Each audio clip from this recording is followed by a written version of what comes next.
We've been talking about influence the last 3 weeks. Whether we realize it or not, we all have influence. God can and will use what we bring and allow it to make a big difference. We learned in week 1 that you have more of an effect than you think. Week 2, we learned that having a big effect starts with us taking a small step. I want you to walk away today knowing and believing that because of Jesus, we can change the effect that we have on others. Now, you're students, so I know that you're familiar with the terms cause and effect. For example, here's a cause. Your teacher sprung an unexpected project on you in class that's now due on Monday. You know, whenever you're actually meeting in classes. And so here's the effect. Your weekend is now busy working on the project. Here's another cause. You played terrible in your game last night. So the effect would be your coach is going to push you harder in practice today. Here's another cause. Maybe your mom is in a great mood today. So the effect is going to be something like you're going to ask her for something that you've really been wanting and high hopes for a yes. In life, sometimes we mess up. We slip up. We make mistakes. And the effect from that can be that we may lose some influence. Sometimes this may happen in a big way. We messed up big time and we know we did. We did something that we know we shouldn't have done and there was no hiding it.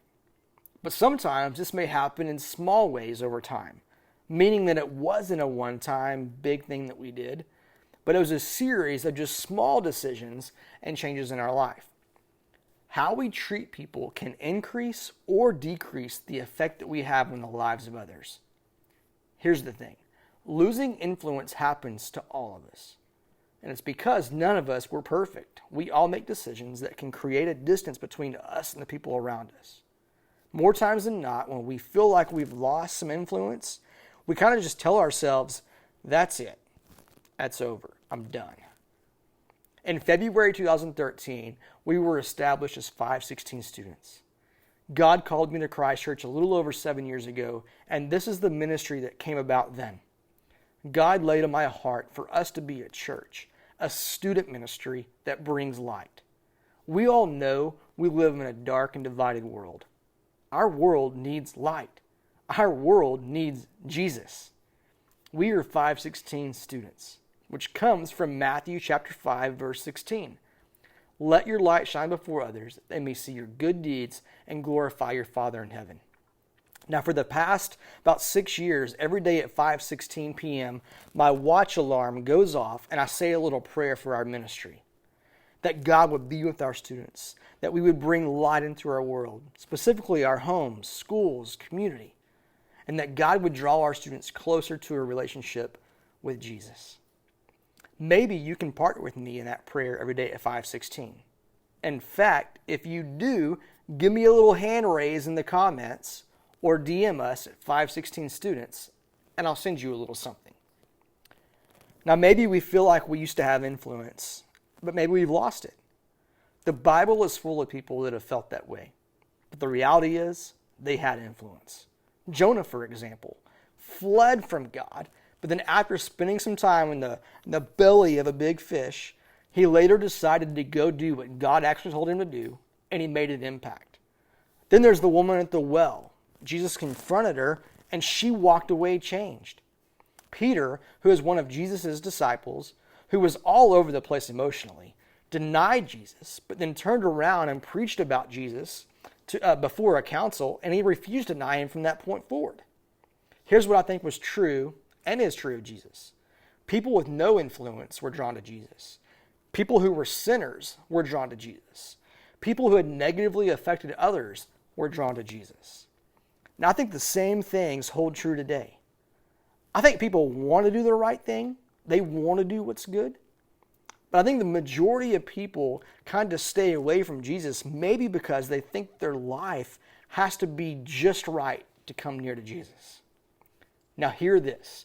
No matter what you've done, how bad of a person you think you are, or how people may see you because of maybe what you've done, you are loved by Jesus. You don't need to get your life together. You don't need to make up for anything or try to be a good person until you can hang out with Jesus. Because of Jesus, we can change the effect we have on others. Now, for the times we do mess up or feel like we aren't making the best influence, here's what we can do. Reflect. Ask yourself, what things are leading me to have a negative effect on others? Is it how you speak to others? Are you too harsh or too sarcastic in your responses? Are you maybe pretending to be someone that you're really not? Whatever it is, take some time to think honestly about what may be causing this you effect to maybe not be so good. Another thing is to confess. If you know there are choices that you've made or things that you've done that have made negative effects on others, talk to God about it. Invite Him into your mess. We can approach Jesus no matter what other people think or say of us. Jesus isn't mad. He isn't surprised. He is quick to forgive, and He accepts us as we are. He sees us as created in His image. You could even reach out to myself, Kaylee, or even better, your small group leaders. We'd love to walk beside you in this. Remember, because of Jesus, we can change the effect we have on others.